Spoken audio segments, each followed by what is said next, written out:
Hey guys, tonight we're stepping into something that challenges every assumption about ancient warfare. The story of the Dahomey Amazons. These weren't mythical warriors from Greek legends. These were real women who hunted elephants, served as royal bodyguards, and became so feared that European soldiers would later write about their incredible courage and audacity. But here's what's fascinating. They didn't start as warriors at all. They began as something completely different, and the reason they became soldiers will surprise you. But before you get comfortable, take a moment to like the video and subscribe.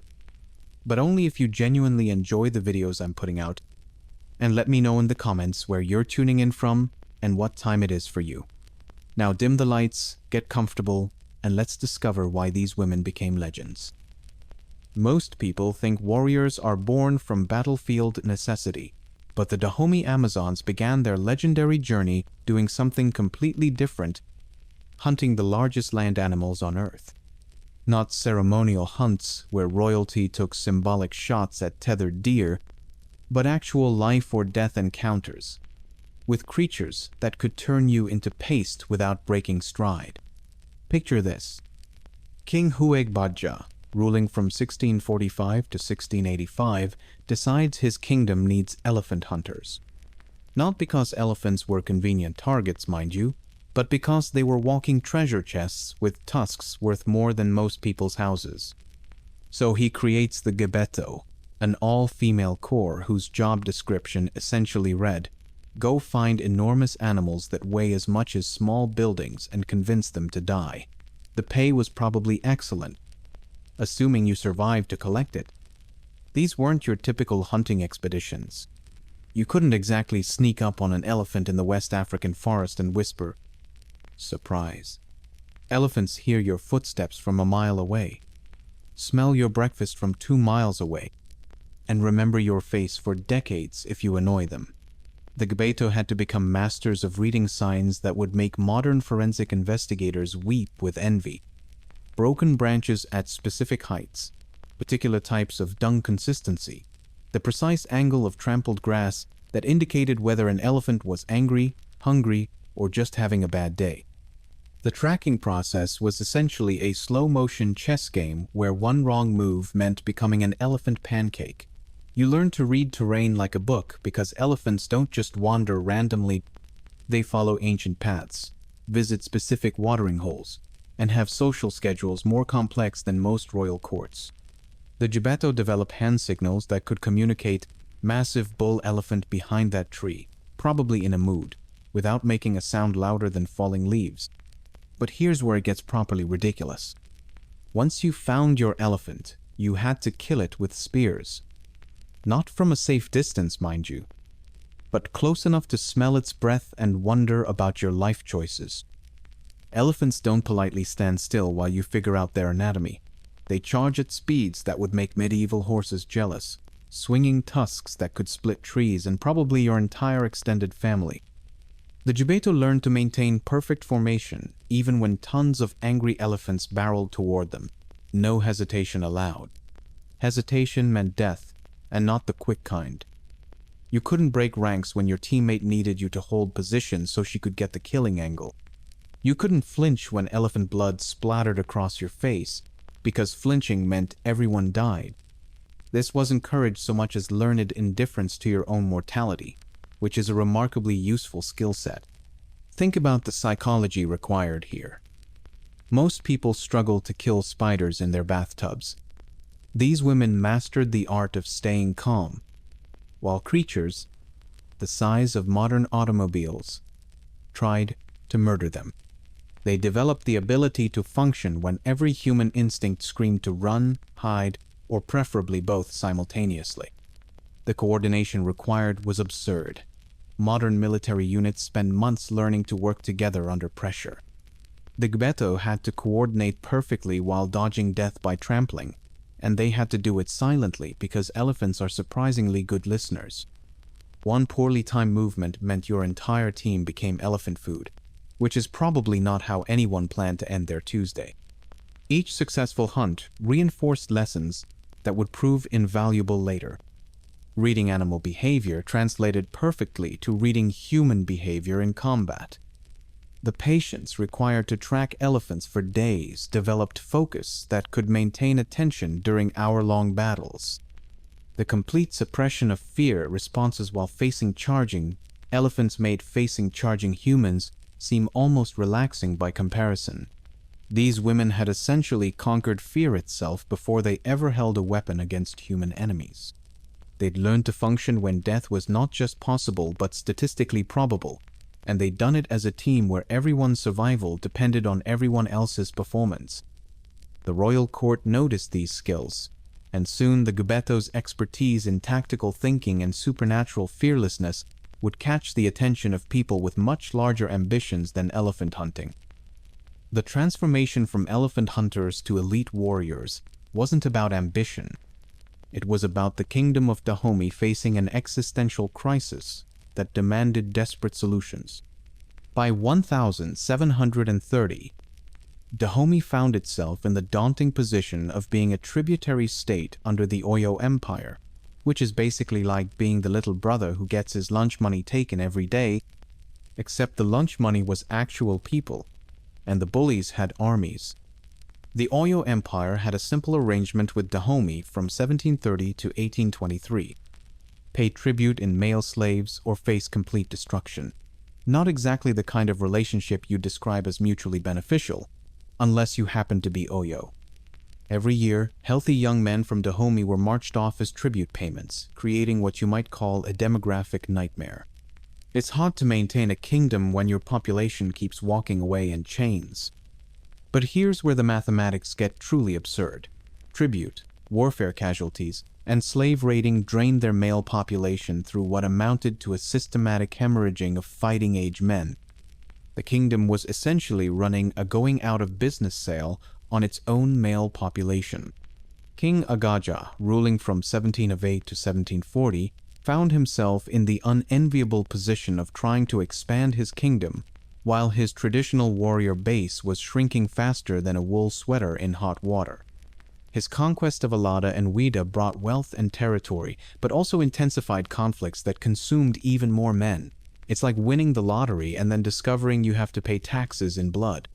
The tribute system was particularly brutal in its efficiency. The Oyo Empire didn't want the elderly, the sick, or the inconvenient. They wanted prime fighting-age males who could work plantations or serve in armies. This left Dahomey's communities with a curious demographic profile. Plenty of women, children, and older men, but a suspicious shortage of people who could actually hold spears without their backs giving out. Meanwhile, Dahomey supplied up to 20% of the Atlantic slave trade until the British naval blockade in 1852. The kingdom's rulers found themselves selling hundreds of thousands of people to European traders, contributing to regional instability while simultaneously depleting their own resource base. The British blockade forced King Gezo to sign a treaty ending exports, though the practice resumed internally until 1857. It's the kind of short-term thinking that makes perfect sense until you realize you've sold your own future. King Agaja faced a strategic dilemma that would have stumped military theorists. How do you maintain military strength when your traditional recruitment pool is being systematically drained? Conventional wisdom suggested recruiting more men, but conventional wisdom hadn't accounted for the minor detail that there weren't enough men left to recruit. The kingdom was essentially running on demographic fumes. This is where necessity began its slow dance with innovation. In a society where warfare was traditionally male-dominated, considering women as military solutions required the kind of radical thinking that usually emerges only when the alternative is complete annihilation. It wasn't progressive politics. It was mathematical desperation disguised as strategic planning. The recruitment strategies reflected this desperation. The Agoji weren't drawn from a single demographic, but from everywhere the kingdom could find capable bodies. Dahomeyan women who volunteered, others who were conscripted, and some even recruited from the ranks of the king's wives, the Ahozi. It was less about military theory and more about using every available human resource when resources were becoming critically scarce. What Dahomey needed was someone willing to formalize this practical solution into something genuinely revolutionary. Someone who understood that protection sometimes required abandoning every traditional assumption about who could provide it. That someone turned out to be Queen Hangby, who ruled from 1716 to 1718 in what amounted to a remarkably eventful 2 years. Oral traditions credit Queen Hangby with forming an all-female bodyguard, though some historians question this attribution. What's undisputed is that someone during this period made a decision that would echo through centuries, surrounding the throne with women who answered to no man. This wasn't some feminist statement dressed up in royal robes, mind you, but a practical solution that happened to challenge every social convention simultaneously, which is often how the best ideas work, accidentally. Queen Hangby's formal female bodyguard wasn't just a bold innovation. It was the kind of solution that makes historians wonder why nobody thought of it sooner. Probably because most people were too busy following tradition to notice when tradition stopped making sense. The intriguing political complexity here was substantial. You have a female ruler in a patriarchal society creating an all-female protection force, which is essentially like announcing you're going to rewrite the rulebook while everyone's still arguing about the old rules. European traders recorded disciplined women warriors guarding the queen, their accounts suggesting they found this arrangement both fascinating and slightly unsettling, which seems about right. The practical advantages were obvious once you thought about it, though apparently most people hadn't bothered thinking about it. Female bodyguards could access spaces where men couldn't: royal quarters, private chambers, women's ceremonies where male presence would have been about as welcome as a plague outbreak. They appeared less threatening to visitors, which meant potential assassins might underestimate them right up until the moment they discovered their mistake. And these weren't decorative guards picked for their ability to look impressive in uniform. They possessed the skills of former elephant hunters, which meant they'd already mastered the art of staying calm while large, dangerous things tried to kill them. The evolution from informal hunting groups to formal military units happened with surprising efficiency. What started as women who knew how to track elephants became organized corps with structured command, actual uniforms, and specific roles within the royal household. It's like watching a garage band become a symphony orchestra, except the instruments were weapons and the music was coordinated violence. The organizational template was surprisingly sophisticated. These weren't just women with spears standing around looking formidable. They had rank structures, specialized roles, training protocols, and operational procedures that would make modern security professionals nod approvingly. The command structure integrated seamlessly with existing palace hierarchies while maintaining enough independence to function effectively as a military unit. European observers were particularly struck by the discipline and professionalism of these female warriors. Their accounts describe women who moved with military precision, maintained perfect formation, and executed complex ceremonial duties without the casual chaos that characterized many traditional guard units. It was professional soldiering, just performed by people nobody expected to be professional soldiers. The proof of concept was undeniable. Queen Hangby's female bodyguard worked so well that it became impossible to argue against the effectiveness of female warriors. They protected the queen, maintained order, impressed foreign visitors, and demonstrated capabilities that expanded everyone's understanding of what women could accomplish in military roles. This royal experiment would inspire later kings to expand the concept dramatically. But first, these women needed to be transformed from palace guards into something far more formidable. That transformation required breaking them down completely before building them back up. The process began with something most people would consider child abuse, disguised as education.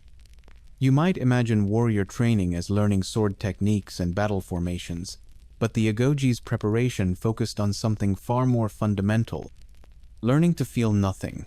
Not the romantic kind of stoicism you see in movies where heroes clench their jaws and look determined, but actual systematic removal of natural human responses to pain, fear, and death.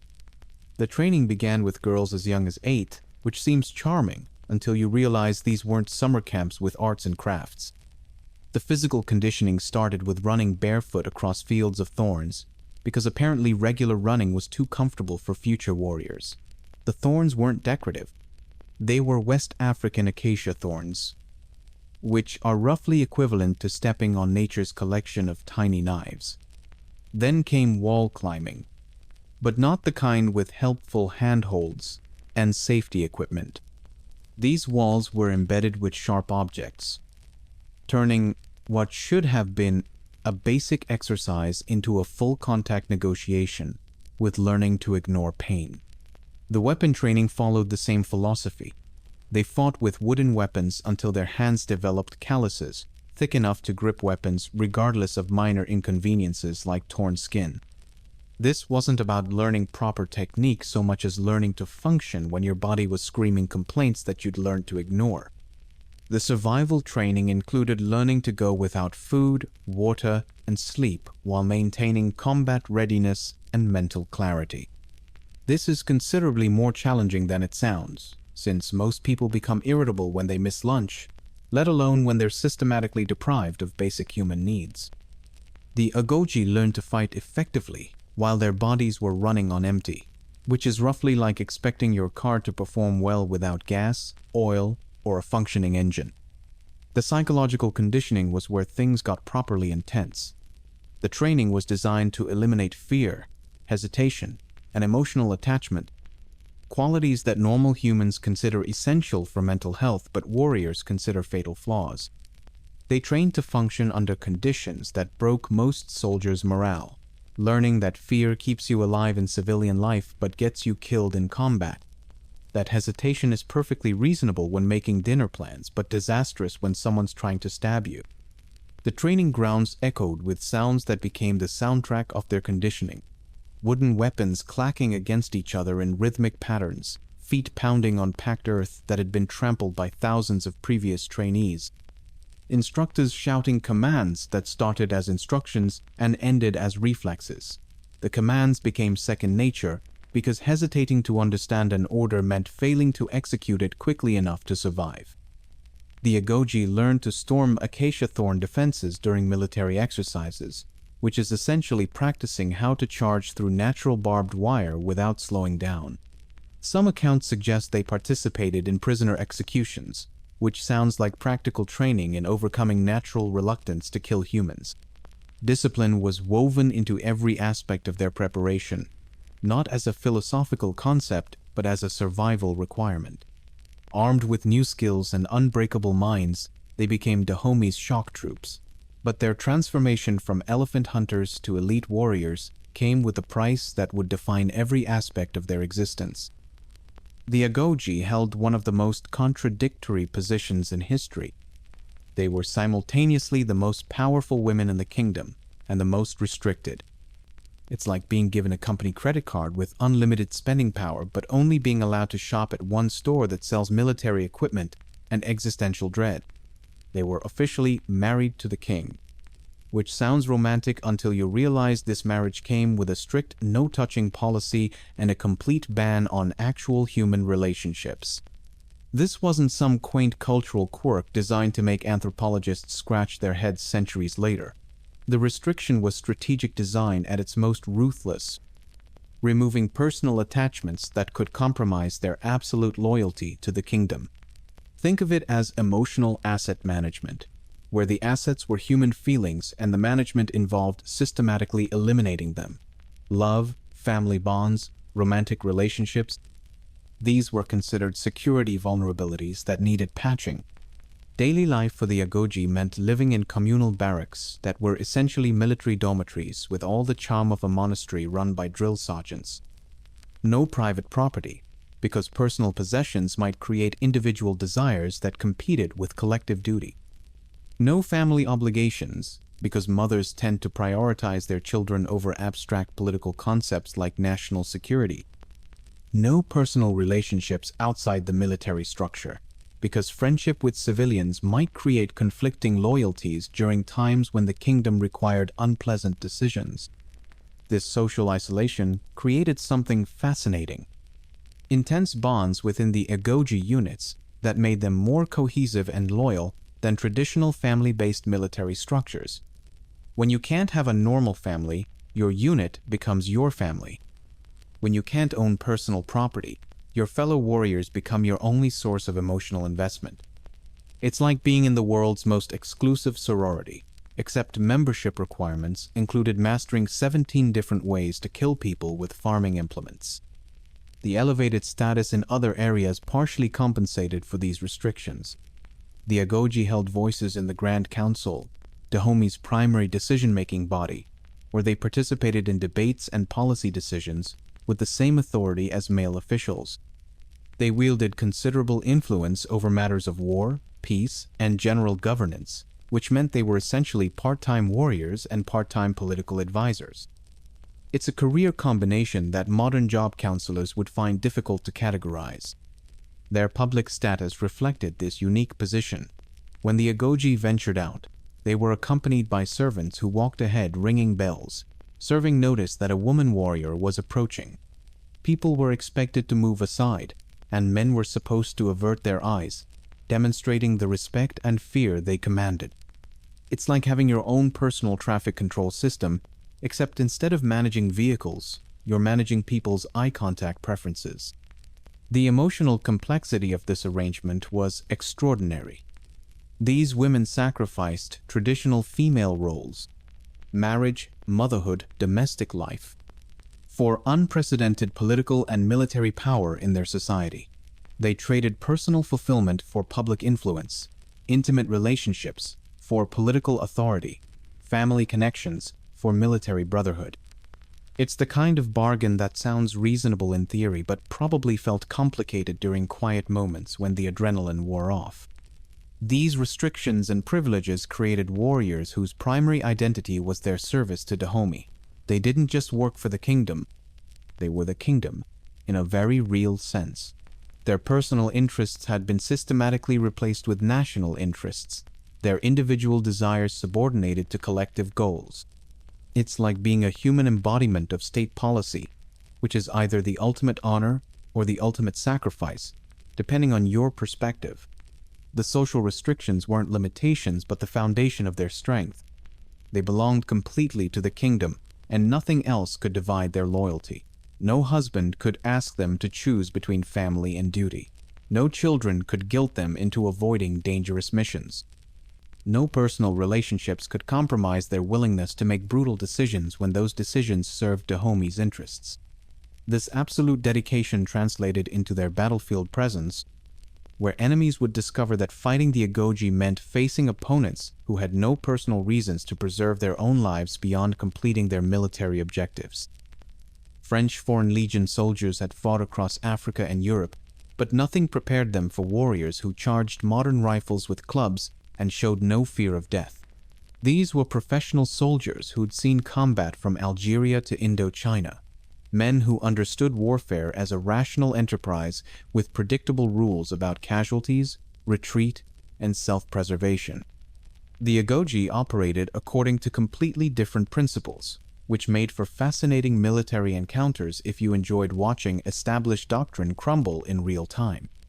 The Franco-Dahomean Wars brought European military technology face-to-face with traditional warrior culture in ways that military academies hadn't covered in their curriculum. French forces arrived with flintlock rifles, bayonets, and tactical formations designed for fighting other Europeans who shared basic assumptions about when battles were lost and reasonable people should stop fighting. The Agoji had different ideas about reasonableness, which created tactical situations that European military doctrine described as impossible right up until they happened.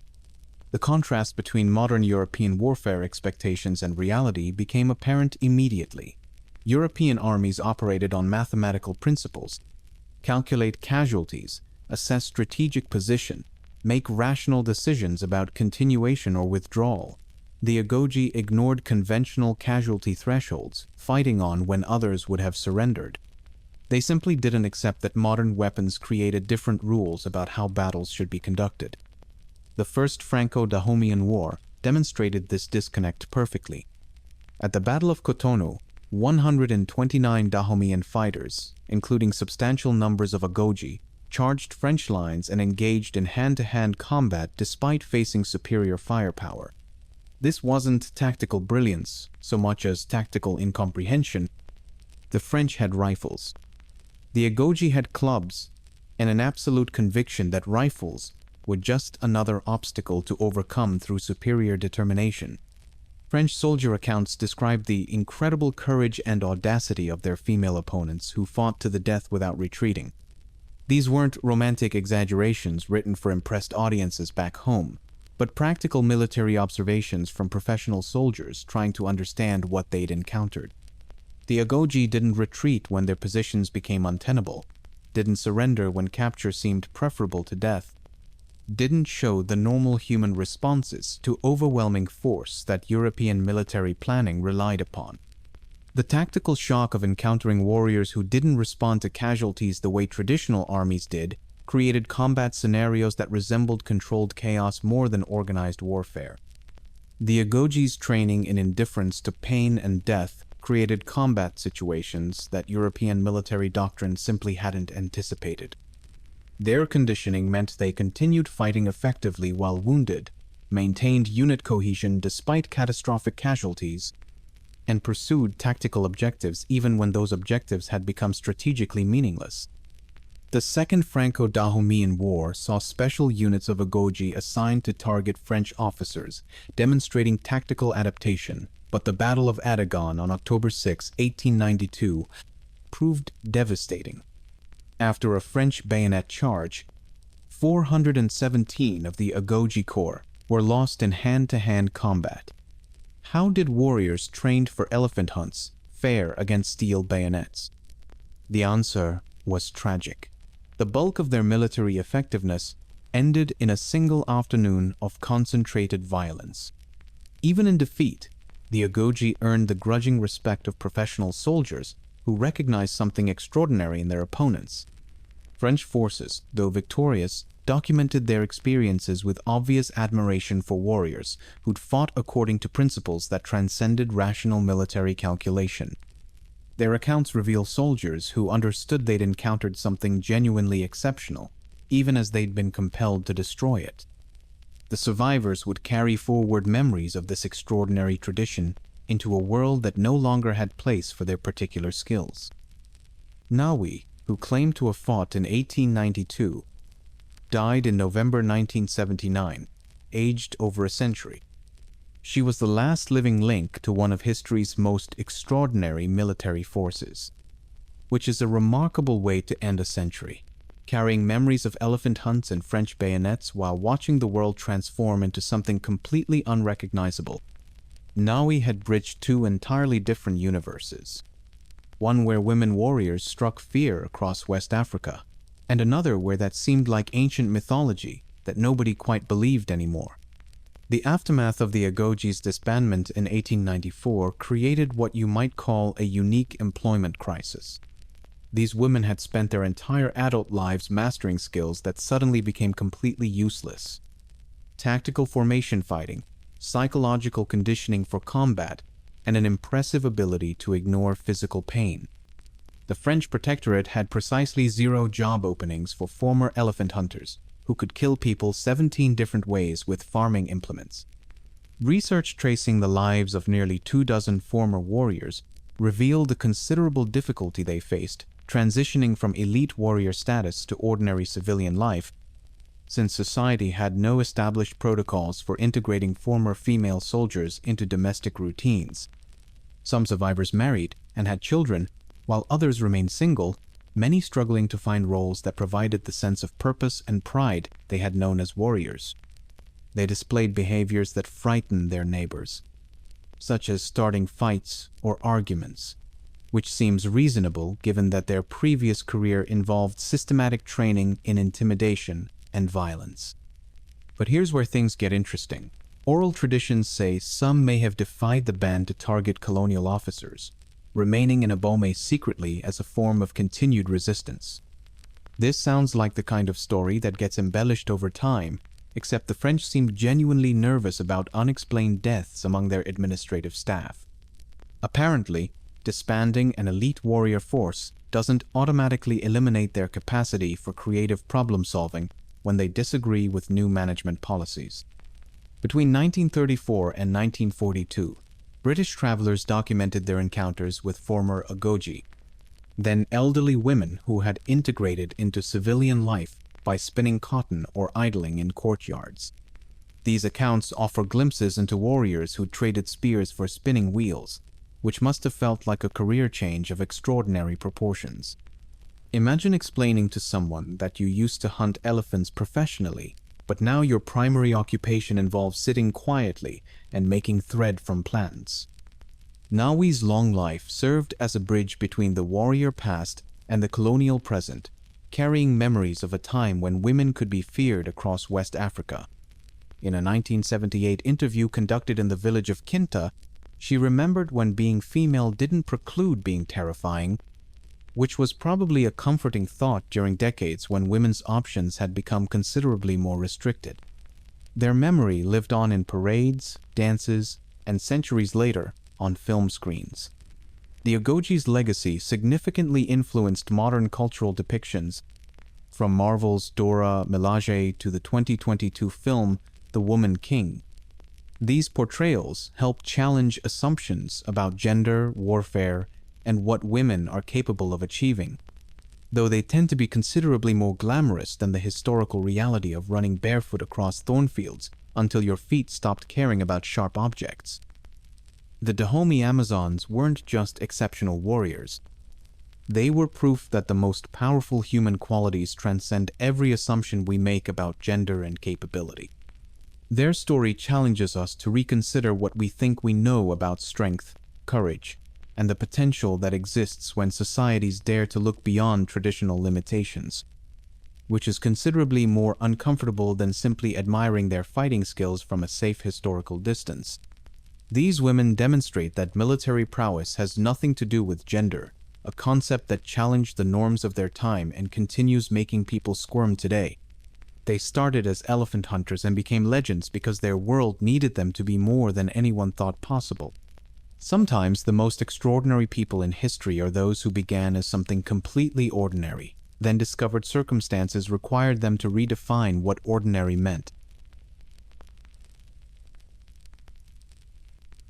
What if I told you that some of the world's most sophisticated metalwork was being created in West Africa, while Europe was still struggling through the Middle Ages? The Benin Kingdom's bronze casters developed techniques in the 1200s that produced artwork so advanced, so intricate, that when British forces encountered them in 1897, they assumed they must have been made by Europeans. Tonight, we're stepping into the workshops of the Igun Guild, where hereditary masters transformed molten metal into living history through a process so precise, so sacred, that it was guarded like a state secret. The workshop itself reveals why this guild held such power. You awaken not to sunlight, but to the gentle scraping of clay being worked by calloused hands in the dim workshop of the Igun Guild, a sound that has echoed through these walls for over 700 years. It's the kind of wake-up call that makes you question your life choices, except in this case, your life choices were made for you approximately 9 months before you were born. Welcome to the most exclusive club in the Benin Kingdom, where membership requires the right DNA and absolutely zero applications are accepted from outsiders. Your master sits across from you, watching with the intensity of someone whose entire reputation depends on whether you can successfully not mess up clay. This isn't pottery class at the community center. This is the Oba's personal art department, where every piece of bronze that enters or leaves the kingdom passes through royal approval. One wrong move here could disgrace generations of your family's legacy, which makes modern job interviews look like casual conversations. You feel the cool, damp earth between your fingers as you begin shaping the clay core, trying not to think about how this innocent-looking mud will eventually need to support molten metal heated to temperatures that would make a volcano jealous. The clay has to be perfect, not too wet, not too dry, shaped with the precise proportions that will keep everything from cracking under pressure. It's like baking, except the consequences of a failed recipe include potential death and definite shame. The workshop smells of wet clay, charcoal smoke, and the metallic tang of bronze dust that has settled into every surface, every breath, every pore of the craftsman who came before you. It's the kind of smell that becomes part of your identity, assuming you live long enough to develop one. Your master watches silently as you work, his eyes tracking every movement with the focus of someone grading a final exam where failure means disappointing dead ancestors. In this guild, technique isn't taught through lectures or helpful instructional manuals. It's absorbed through observation, repetition, and the kind of muscle memory that takes decades to develop. Think of it as the medieval equivalent of learning to drive, except instead of traffic cones, you're navigating centuries of artistic tradition. The silence in the workshop is the productive kind, broken only by the soft sounds of tools against clay, and the occasional sigh from someone contemplating the weight of inherited responsibility. Every tap, every scrape, every gentle adjustment carries the accumulated knowledge of generations who figured out how to turn dirt into art without the benefit of YouTube tutorials. You begin to understand why the Igun Guild was considered nobility. This wasn't manual labor in the way that hauling water or tending crops was manual labor. This was a form of prayer made manifest in earth and fire, where each piece created would outlive the person who made it by several centuries. It's the kind of job security that modern employment can't offer, assuming you don't accidentally create something that offends the Oba's aesthetic sensibilities. The clay responds to your touch, slowly taking the shape that will serve as the foundation for bronze immortality. This isn't just pottery. It's the skeleton of history itself, the armature upon which stories will be told in metal that survives empires. Every curve you shape, every surface you smooth, will be preserved in bronze long after everyone in this room has returned to the same clay they're working with now. As your hands find their rhythm in the clay, the realization settles in that you're not just learning a craft, you're becoming a keeper of the kingdom's memory. The clay core is complete, but tomorrow brings an even more delicate challenge. The next morning brings the most delicate phase, applying wax layers so thin that a single careless movement can destroy hours of work, and every pattern you carve will tell a story that survives longer than stone. It's like being handed a blank canvas that costs more than your house and being told to paint something that needs to impress people who haven't been born yet. No pressure whatsoever. You roll the wax between your palms until it reaches the perfect consistency. Soft enough to shape, but firm enough to hold detail, while your master demonstrates the sacred patterns passed down through bloodlines. The wax has the texture of expensive candles, assuming expensive candles were made by people who understood that one wrong move could result in centuries of family disappointment. Getting the consistency right is an art form that requires the kind of patience that modern society has completely forgotten how to cultivate. The workspace transforms into something resembling a very specialized dentist's office, where instead of fixing teeth, you're creating faces that will outlast civilizations.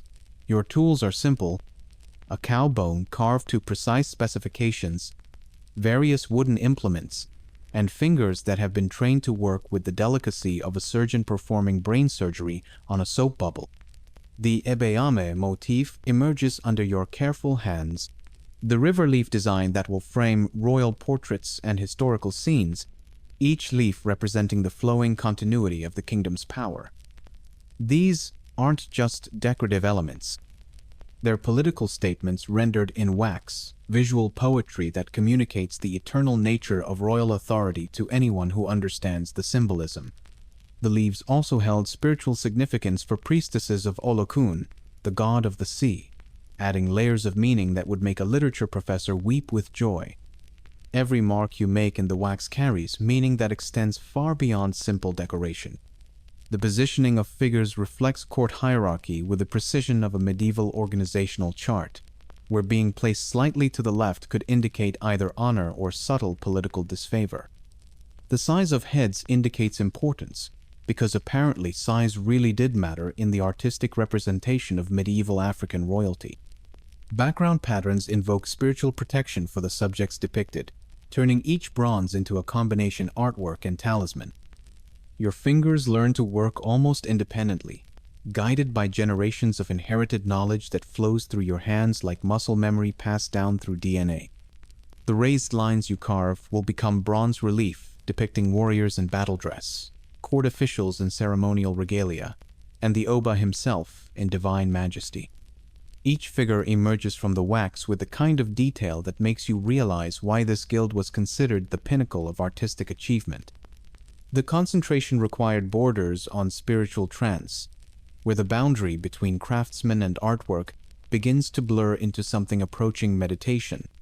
Your breathing slows, your heartbeat steadies, and the rest of the world fades away until there's nothing but the soft scraping of tools against wax and the gradual emergence of faces that will gaze across centuries. It's the kind of focused state that modern meditation apps try to recreate, except with significantly higher stakes and considerably more permanent results. The workspace falls into meditative silence broken only by the gentle sounds of creation. The soft whisper of bone against wax, the quiet breath of concentrated artisans, the occasional satisfied murmur when a particularly difficult detail finally cooperates.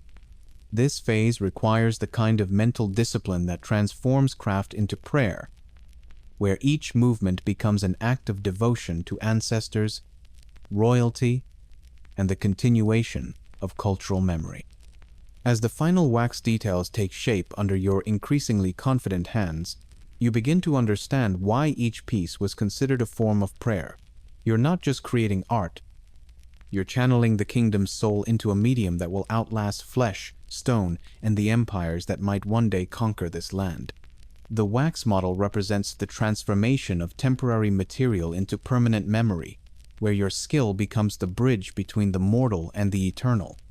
The delicate wax sculpture sits before you, complete and fragile, ready for the next phase, where your careful work will be entombed in clay, strong enough to contain molten bronze, without crushing these intricate patterns beneath its weight. You're about to bury your masterpiece alive, coating the delicate wax sculpture in successive layers of clay that must be thick enough to withstand molten metal, but applied so carefully that not a single detail is lost. It's like performing surgery on a soap bubble while wearing oven mitts, except the patient costs more than a small village, and failure means explaining to your ancestors why you've disgraced 7 centuries of family tradition.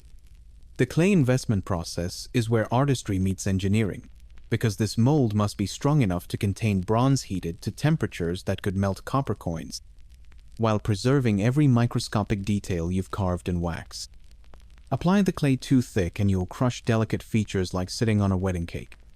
Too thin, and the mold will crack under pressure, turning weeks of meticulous work into expensive failure and the kind of guild disgrace that gets passed down through generations like a particularly shameful family recipe.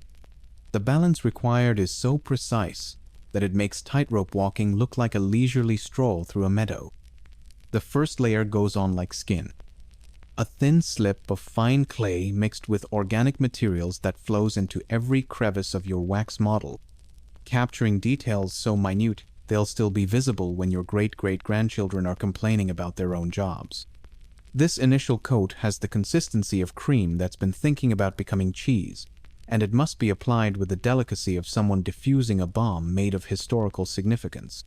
You work with brushes made from plant fibers, gently coaxing the clay into undercuts and around protruding elements, building up coverage gradually while the wax remains stable beneath. The brushes feel like painting with organized grass, which is essentially what they are, except these grass brushes are creating artwork that will outlast empires. Each stroke must be deliberate, because rushing this process is like trying to hurry a sunset. Theoretically possible, but guaranteed to ruin the outcome. Each subsequent layer grows coarser and thicker, reinforced with chopped grass and other organic matter that will burn away during firing, leaving tiny channels for gases to escape when the bronze flows in. The organic materials serve as medieval safety valves, preventing the mold from exploding like a clay grenade when heat transforms everything inside into steam and pressure. It's the kind of engineering solution that makes you appreciate how much thought went into preventing catastrophic failure in an era before insurance policies. The mold takes shape like a cocoon around your artwork, transforming from delicate sculpture into something resembling a lumpy clay potato with artistic aspirations. You begin to understand the profound faith required for this process. You're sealing away something beautiful in the hope that fire will transform it into something eternal. It's an act of trust that makes modern investment strategies look like sure bets. Your master tests the thickness with practiced taps, listening for the right resonance that indicates structural integrity without excess weight that could cause the mold to shift during pouring. The tapping sounds like a medieval percussion section, where each note carries information about density, thickness, and the likelihood of everything going catastrophically wrong in the next phase. He nods approvingly when the sound achieves the perfect pitch that says, strong enough to contain molten metal, light enough not to crack under its own weight. The workshop fills with the earthy smell of wet clay mixed with organic matter, an aroma that combines pottery studio with compost heap in the most surprisingly pleasant way possible. The scent will linger in your clothes, your hair, and probably your dreams, becoming the olfactory signature of someone who has learned to entomb art in mud. As the final clay layer hardens around your creation, you realize you've created a perfect negative space where your art once lived. The wax will die so that bronze can be born in its exact image. The mold sits drying in the workshop corner like a patient waiting for surgery, while you contemplate the strange alchemy that transforms destruction into creation. Tomorrow brings the real magic, the moment when fire consumes the wax and creates the hollow void that molten metal will fill. The furnace roars to life with heat so intense it makes the air shimmer like a mirage, and you're about to witness the most crucial moment in bronze casting, when everything you've built either survives or transforms into expensive rubble that makes grown craftsmen weep into their clay-stained aprons. Your clay-encased mold now faces the trial by fire, where precise temperature control and perfect timing determine whether weeks of meticulous work result in masterpiece or disaster. The stakes couldn't be higher. The wax must melt out completely without cracking the delicate clay shell. The bronze must reach exactly the right temperature to flow, like liquid silk, but not so hot it burns away fine details, and the team of craftsmen gets exactly one coordinated chance to execute the pour perfectly.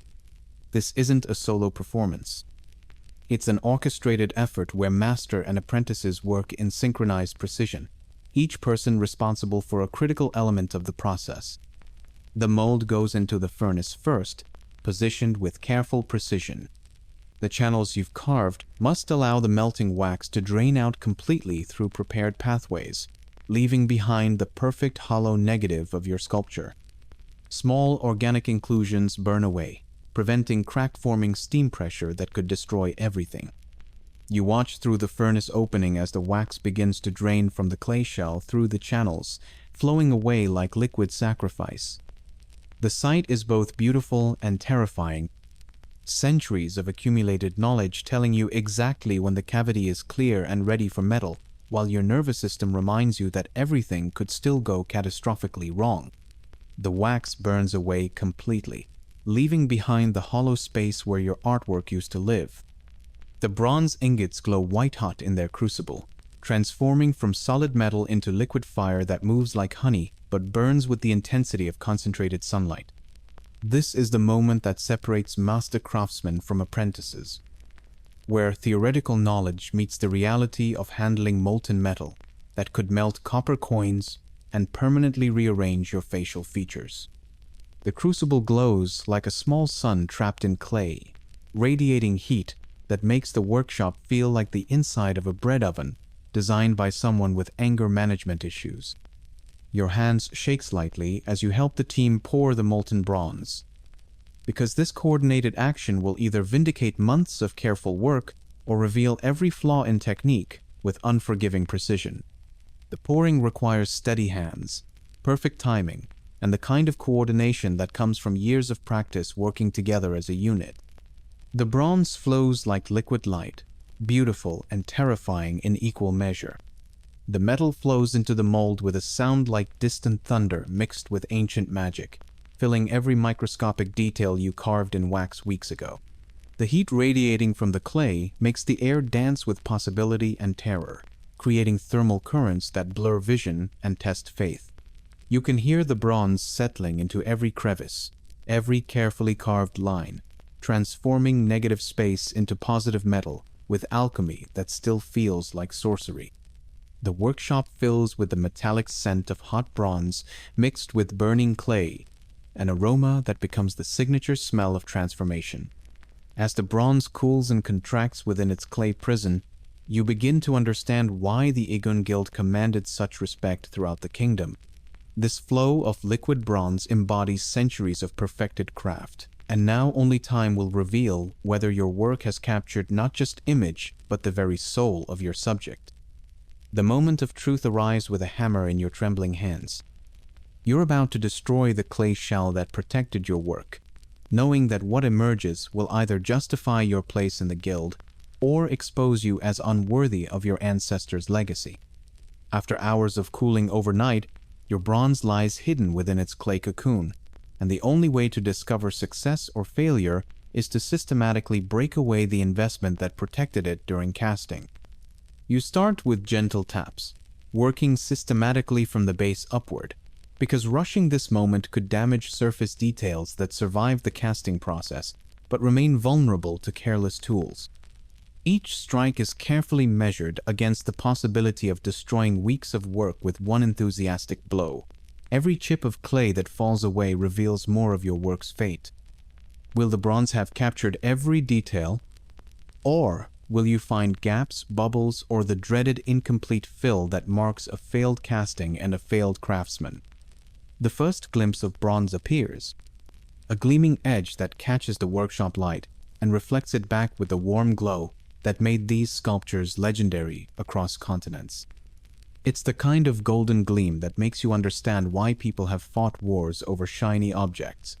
Except this particular shiny object contains the soul of a kingdom rendered in metal. The bronze surface emerges smooth and perfect, without the pockmarks or rough patches that would indicate problems during the pour. More clay falls away like ancient bandages being unwrapped from a mummy, revealing the intricate ebiame patterns perfectly preserved in metal. Each leaf as crisp and detailed as when you first carved it in wax weeks ago. The river leaf designs emerge from their earthen tomb with a precision that speaks to centuries of perfected technique, every line and curve exactly where you placed them in the wax model. It's the kind of detail preservation that makes you appreciate why this technique remained secret for centuries.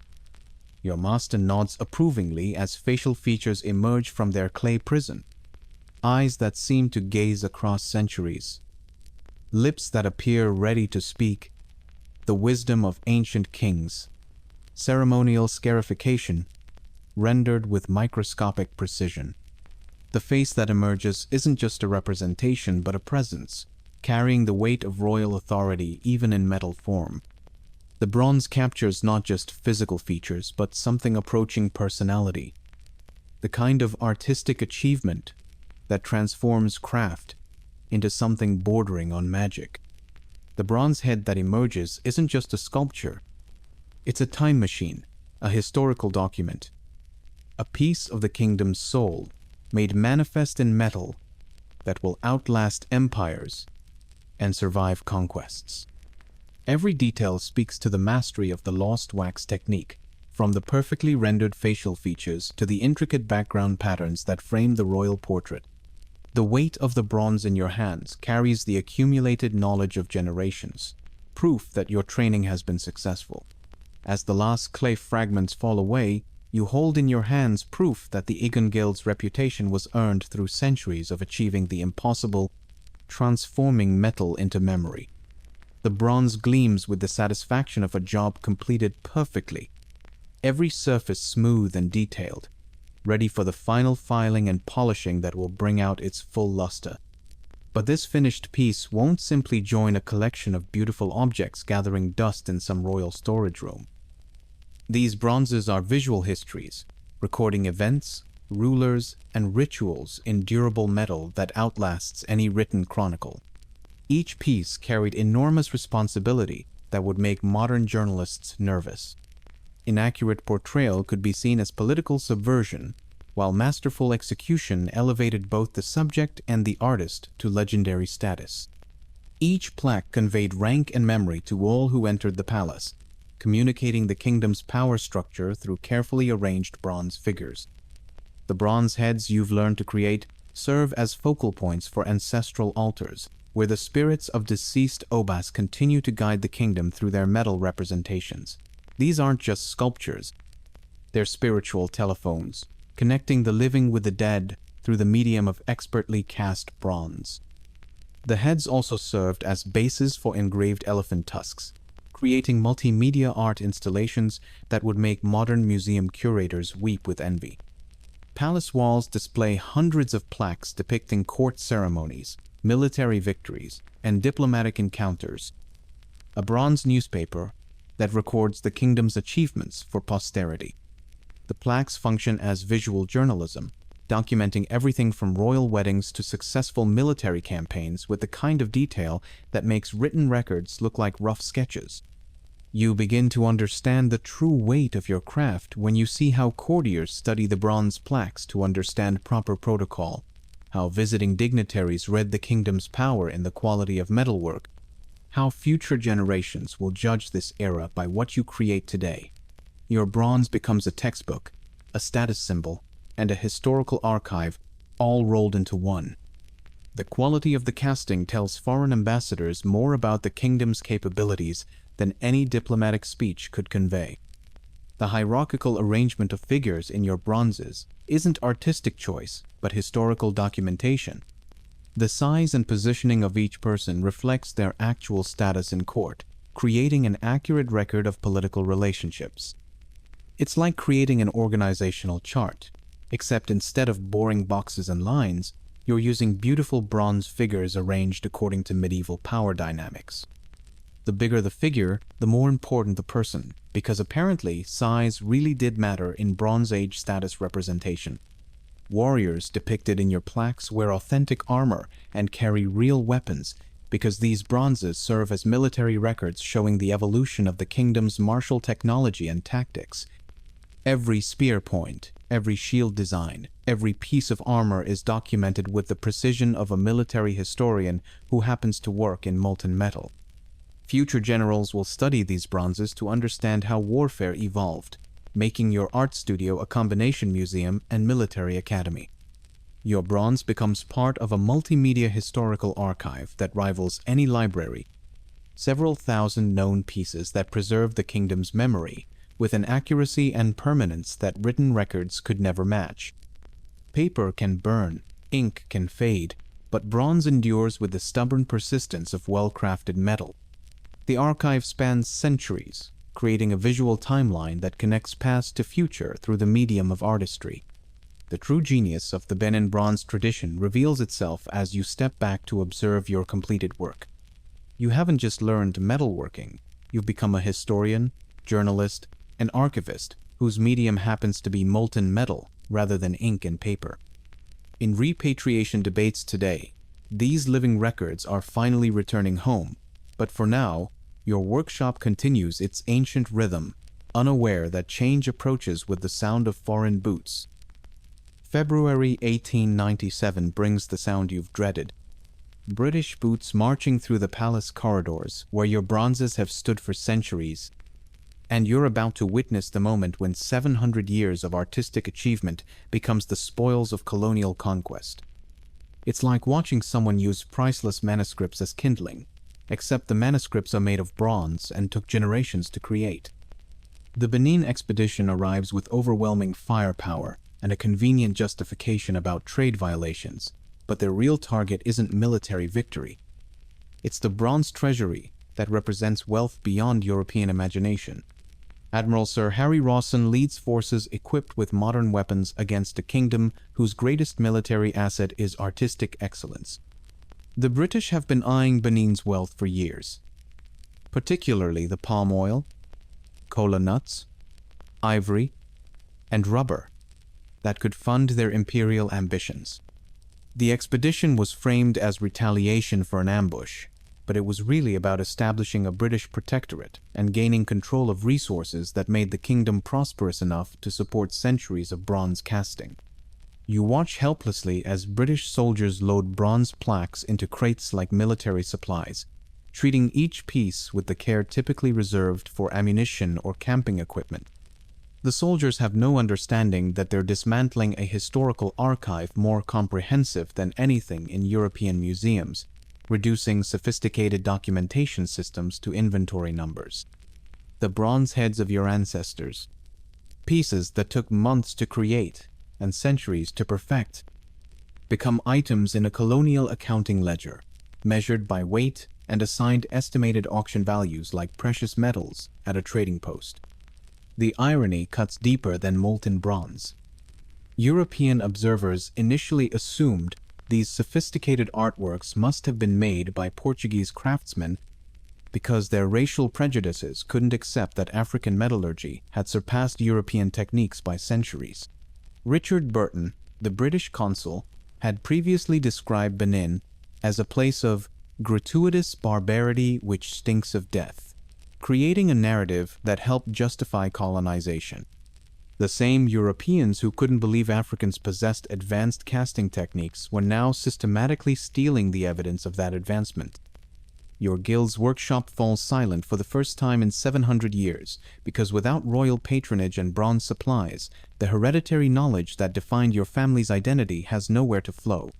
The Galway Treaty of 1892 had already given the British legal justification to increase their influence, but the 1897 expedition completes the destruction of the system that supported your craft. The sound of hammers on bronze, the scrape of tools against clay, the whispered instructions passed between master and apprentice, all of it stops with the efficiency of an extinguished furnace. The British Museum receives over 900 pieces, while hundreds more scatter across European collections like seeds from a tree that's been chopped down and shipped overseas. Each bronze is torn from its cultural context and stripped of the historical narrative it was created to preserve. The plaques that once told continuous stories across palace walls are separated and displayed as individual curiosities, like pages torn from a book and scattered across different libraries. The expedition doesn't just steal bronzes. It breaks the living chain of artistic tradition that connected you to centuries of master craftsmen, leaving the guild's knowledge orphaned and its purpose destroyed. The techniques you learned, the patterns passed down through bloodlines, the spiritual significance of each casting ritual, all of it becomes academic history instead of living practice. It's like cutting the roots of a tree that took 7 centuries to grow. The bronzes survive in foreign museums, displayed under lights that never dim, protected by glass cases and security systems. But their true meaning, as components of a sophisticated historical documentation system, dies the moment they're separated from the kingdom that created and understood them. Visitors admire the craftsmanship without comprehending that each piece was part of a vast bronze library, a visual record of royal history rendered in metal that was meant to last forever in the place it was made. Today, scattered across 131 institutions in 20 countries, the Benin Bronzes continue to tell their story, not just of artistic mastery, but of what happens when living cultural traditions are torn from their roots and displayed as silent museum pieces. It's like taking pages from a book and hanging them in different libraries, then wondering why the story doesn't make sense anymore. The descendants of the Igun Guild still work in Benin City, struggling to preserve techniques that once enjoyed royal patronage, now reduced to creating tourist souvenirs, while their ancestors' masterpieces generate millions in museum revenue worldwide. The irony is sharp enough to cut bronze. The people who created the art can't afford to visit the museums that profit from displaying it. Perhaps the true legacy of the bronze casters isn't just the art they created, but the reminder that the most sophisticated civilizations can be reduced to artifacts in a single afternoon, and that some museum display case holds not just objects, but the fragments of someone's stolen eternity.